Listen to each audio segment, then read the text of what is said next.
This week on the Digital Coffee, Facebook is changing the way it counts the number of people in its Facebook ad audiences. More Facebook groups are going to have audio rooms, and YouTube is finally allowing everyone to have live video auto captions. All that and more after this.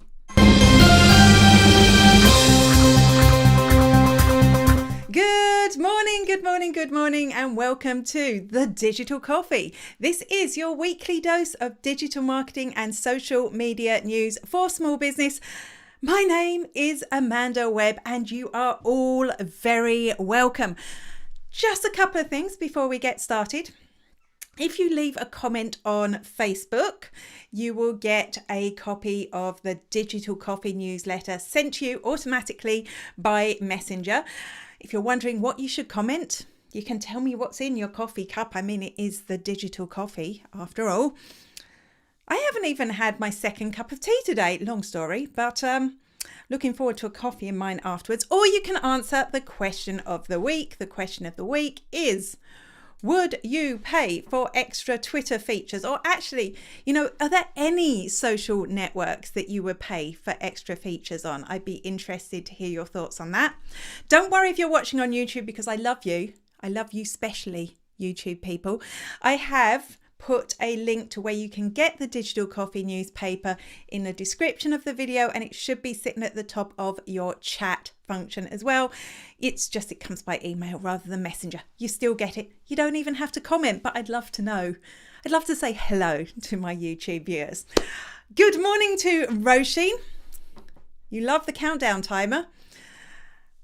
How do you do that? Oh, that's quite you can get free stock countdown timers, but then I removed the background from it, so that's the countdown timer bit. And then I just filmed me pouring a cup of coffee and looped it and put it over the top. But I've said that really fast because I do quite a lot of videos, so I find this stuff kind of straightforward. It was a little bit of an editing job. Just again, before I can see Ginny's here as well, before I take more of your comments in, don't forget, if you are a Twitter person, come and join myself and Making Sang at 10:30 a.m. where we discuss these stories in more detail. Making says what she thinks about them. You can come and have a chat with us in Twitter audio spaces and tell us what you think about this week's story. There's a tweet. That's really annoying when that happens.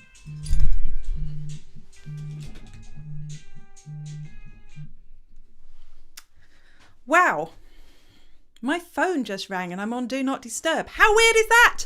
How weird is that? So that's at 10:30 a.m.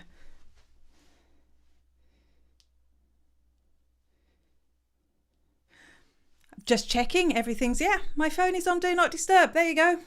It says it. That is the biggest thing that's ever gone wrong in this show, is it? I don't know. Okay, more comments coming in. Good morning to Ginny, who says you wouldn't pay for extra features on any social media unless it came with proper analytics. You know what?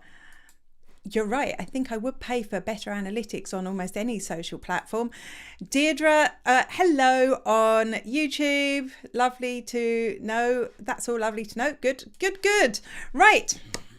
Lots of news coming up. Phone won't go off again. I must have switched off Do Not Disturb mode instead of switching it on. Oh, there's Brian. Hello, Brian. Kettle's on. Watching on your phone and PC this time. Would you pay for Twitter features? Yes. Ooh, interesting. Good morning, Making.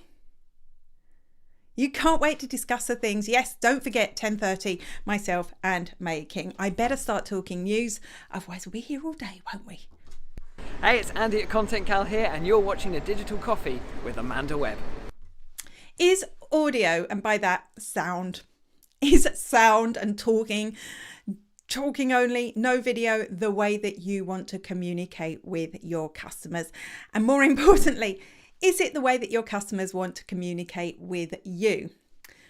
It looks like the social networks think so, right? Because they are all jumping on these new audio tools. And I have to say, Facebook has been rather slow on its rollout of its audio rooms. But this week, they rolled it out to more pages, which are public figure pages, and more groups. And this is interesting. So I don't have it in my group, but Social Media Examiner do have it in their social media marketing society group, which I'm a member of. And I was able to go in and see how it worked. Now, like all the other social networks, that's the wrong thing. One of those days. Like all the other social networks, it's a very similar format. People can go in, they can chat. What I think is nice with the groups is you're chatting to people you already know. So that's good. So in the Social Media Examiner group, this is the killer feature, I think. I wasn't able to go and join when it was live. I missed that. I must have been working. But there's a replay function, which means you can listen back to the conversation. And I think this is a killer feature. It's something we're looking forward to seeing on Twitter when it happens. But we don't have it yet. So I do like this. I do like that you will be able to communicate directly with your audience. This is going to be particularly important, I'd say, for customer groups. I think that's going to be a really good place to use it, but it's also going to be a really good way to just connect with people. I'm excited about this update. I'm hoping, my Facebook group's been a little bit inactive recently. All my fault. But if I do get this feature, I'll be looking forward to talking to people through this. We've done real rooms with video in the past, but I imagine more people are going to join in when they don't have to stare at their face. Oh, hello to Laura. Everything's gone wrong this morning because now I do want to adjust my camera, because when I had to switch my phone off, do I look normal again now? I feel more normal. Okay, good morning to Laura, who is drinking tea and a Friday fry-up. Oh, I love a fry-up. No way would you pay for extra features. Is there anything that would tempt you on any social network, not just Twitter? Is there anything that would tempt you to pay for extra features? Like, I'm thinking ad-free, but is there something else? Well, you appreciate me on YouTube too. Thank you. And yeah, replay on Twitter sounds awesome. Well, it's replay currently on Facebook, but I'm looking forward. There is a record function coming, so that replay should become available soon. And I know that's something Brian mentioned on Twitter last week, is that, I wish there were replays. And I was kind of like, I might not be quite as open and have as much banter if there were replays, but I'm not sure you can stop me being weird and bantery. Hi, I'm Carmel Siri and you're watching Digital Coffee with Amanda Webb. We know, well, you should know, right, that accessibility is so important now. It is so important. It's almost like, why hasn't it been important since the beginning of the internet, the beginning of social media? I don't know. But it's all of a sudden the social networks and platforms have suddenly realized they need to be accessible, which means that people who maybe have hearing difficulties or sight difficulties or, other conditions are still able to access content. And there's been a whole flurry of updates this year.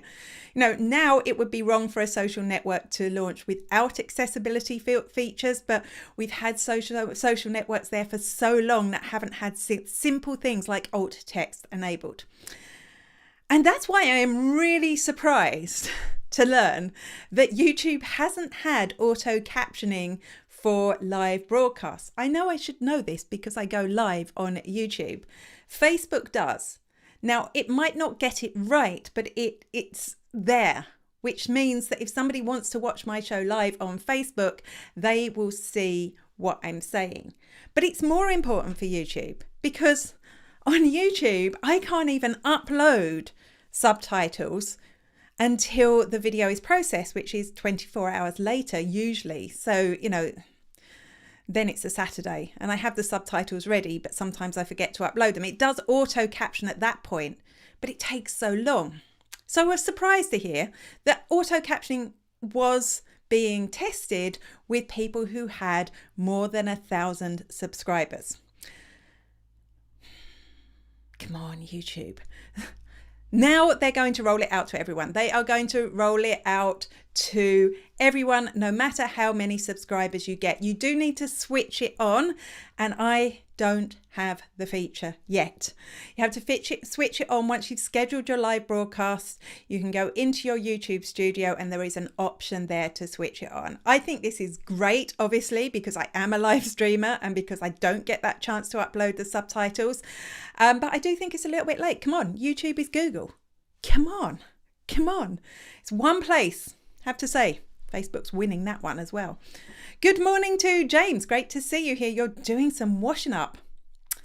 You should see the state of my house. I've got a very long story about why I messed up everything today, but there you go. Remember the days when you used to put a W3C badge on your website stating that you are proudly made it accessible and a standard?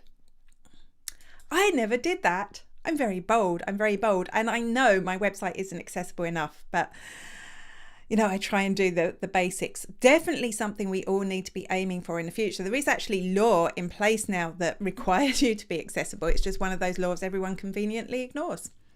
There you go. Hi, I'm Kyra Fingleton from Glamping Under the Stars, and you're watching The Digital Coffee with Amanda Webb. If you break the Instagram guidelines too often, there's a really good chance that your account will get suspended. And nobody wants that to happen. But how do you know? How do you know how many times you've broken the rules? Well, a new feature from Instagram, which is called account status. You see, I always get it wrong. I think it's just called account status, is going to tell you. You can go find this in your account settings under account status, and it will tell you if you have been bad, if you have posted stuff that is against community guidelines. So it's worth going and having a look, see if you've broken any rules. I haven't. It's unsurprising because I don't use Instagram that much, but I haven't broken any rules. And it will tell you how you can resolve that. And I would suggest in most cases, take the post down, just delete it. Get rid of it if it was breaking community guidelines. So this is good. There is a similar tool on Facebook that will show you all the times that you've broken the Facebook ad guidelines. I'd want it to be a little bit more accurate though. I'm hoping it's going to be a bit more accurate than what we get on Facebook, because on Facebook it is vague. It is so vague that you'll be ages trawling through all the guidelines to see what it is that you did wrong, if you in fact did anything, because bots tend to flag stuff that isn't actually wrong. And you'll be able to appeal from here as well. An extra thing that they're putting here as well, after the big outage of last week, is they are going to show what the status of the social network is. So you will be able to see, is Instagram down or is it your internet? Well, you would be able to. Except, of course, if Instagram is down, how are they updating the status? And if your internet is... Anyway, it's there. It's a new thing. All communication is good. Hi, I'm Charlie Lawrence and you're watching The Digital Coffee with Amanda Webb. If somebody had a Facebook account and an Instagram account in the past, or up until now even, they were counted as one person as far as Facebook ads went, as far as building a Facebook ads audience, or as far as reporting on Facebook ads. Because Facebook could work it out, right? They'd know that you were the same person. You're logging in from the same place. You've got the same email address or phone number. They'd say that's the same person. But this is all changing. Now, unless you have your Facebook and Instagram connected, they're going to count that as two separate people.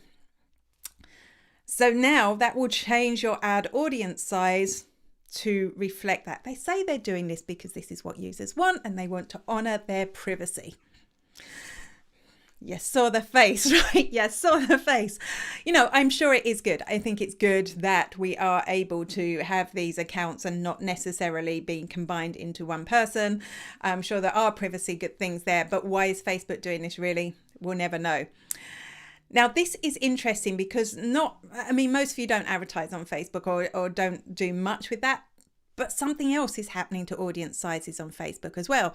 They're going to start showing you audience sizes, kind of like, instead of telling you an exact number of people who you may reach, it's going to have like this estimated reach, which is going to be, again, quite vague. It's going to be, you know, a chunk of people between this number of people and this number of people you're going to reach with your ads, which is probably more honest, particularly if you are new to Facebook ads and you go, oh, I'm going to reach this number of people. But also it just makes it a little bit harder when you're trying to refine your audience.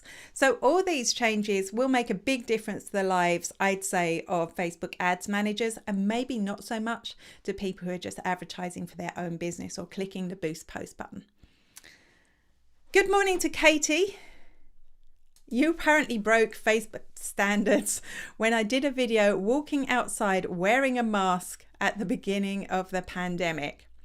Yeah, I definitely appeal that one. What sort of mask was it? Maybe that was the problem. Maybe. I can't see Katie doing anything wrong, to be honest.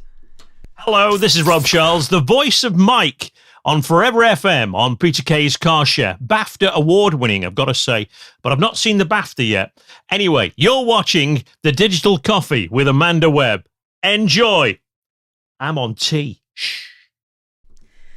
Facebook carousel ads are kind of cool, particularly if you are a product-based business, because within a Facebook carousel ad, so that's where you would have a number of images or videos that you can scroll through.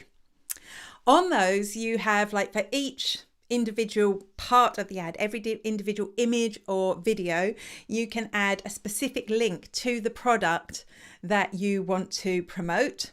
And you can, which is great, right? Because if somebody sees the product, they want to click through to buy the product. They don't want to just go to a random page.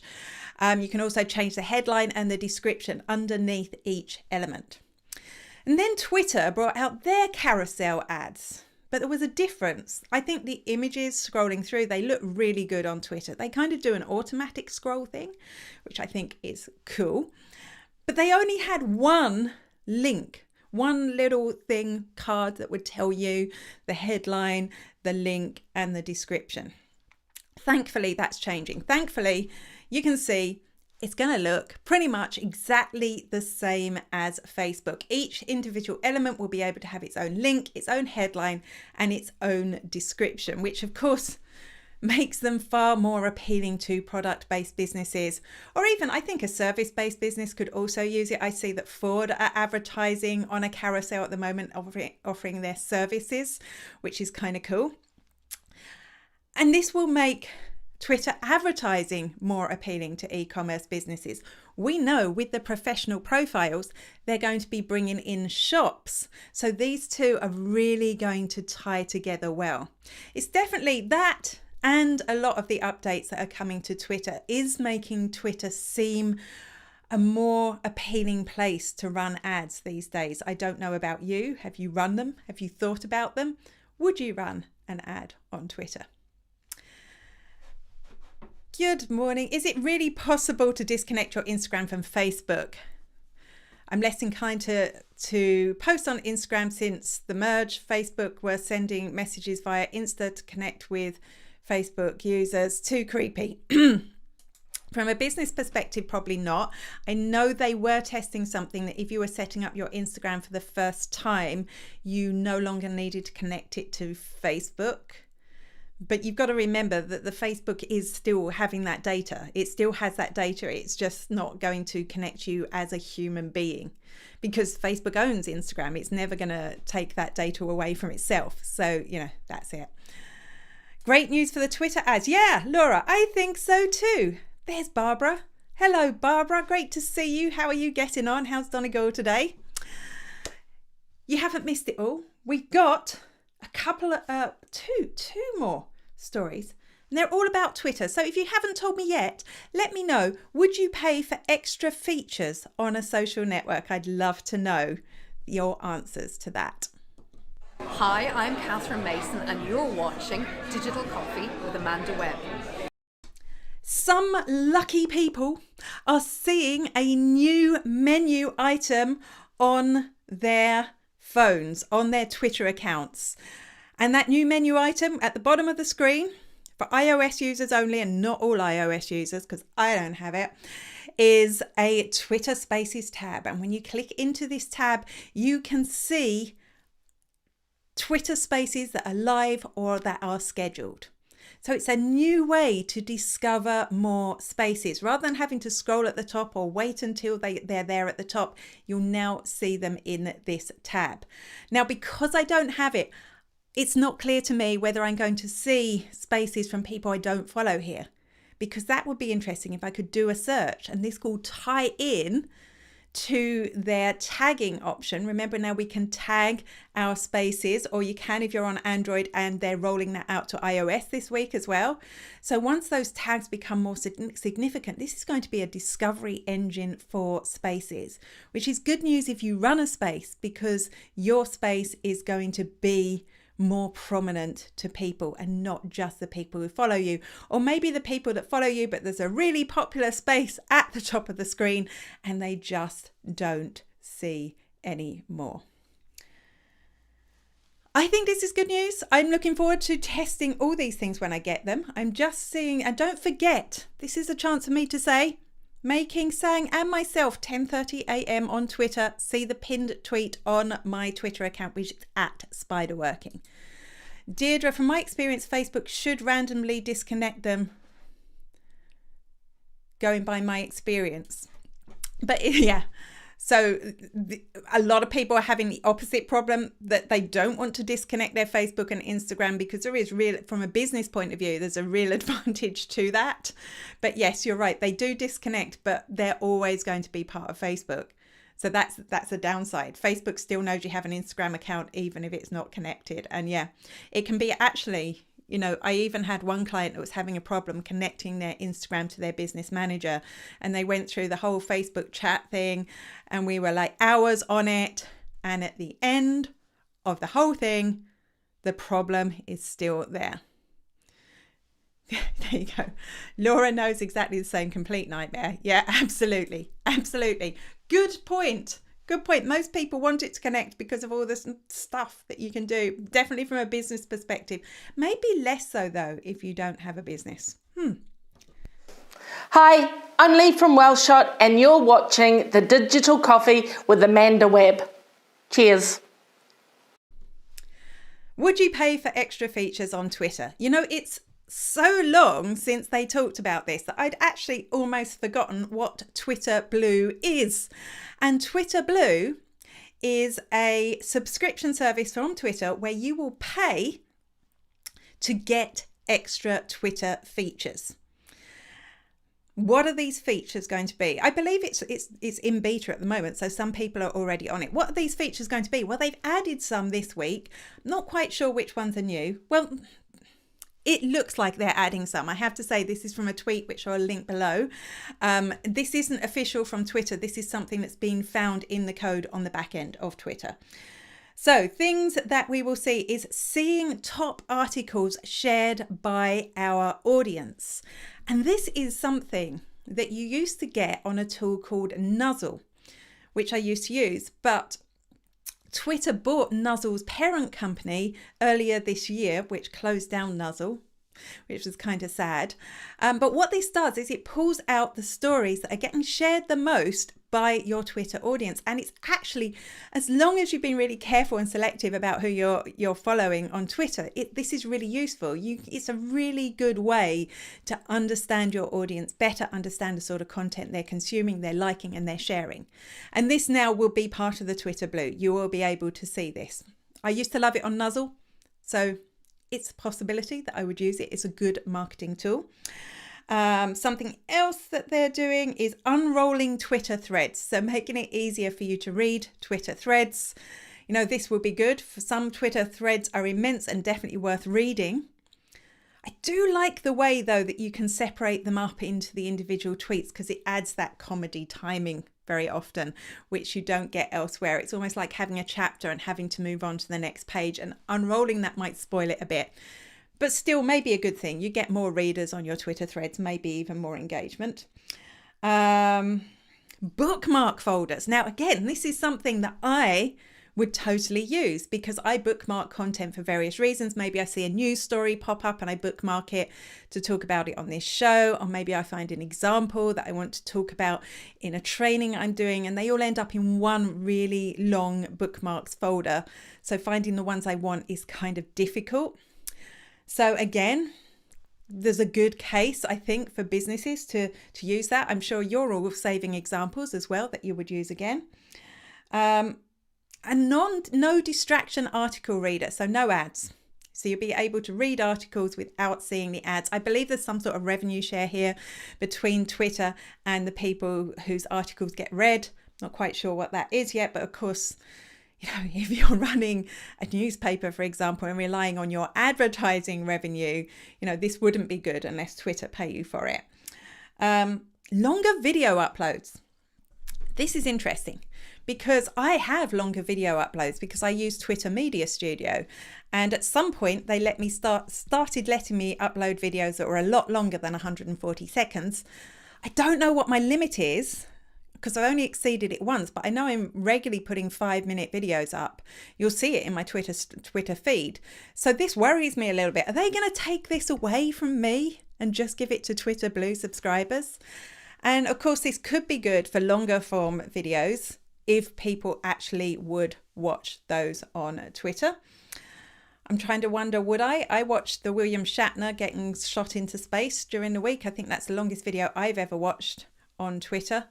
So I don't know if there's market for that, but that's interesting. And then there's a whole lot of cosmetic stuff and a few other features. Undo tweet. So if you send a tweet, forgot to add something, you can undo it and send it again, which is as close as we're going to ever get to edit tweet.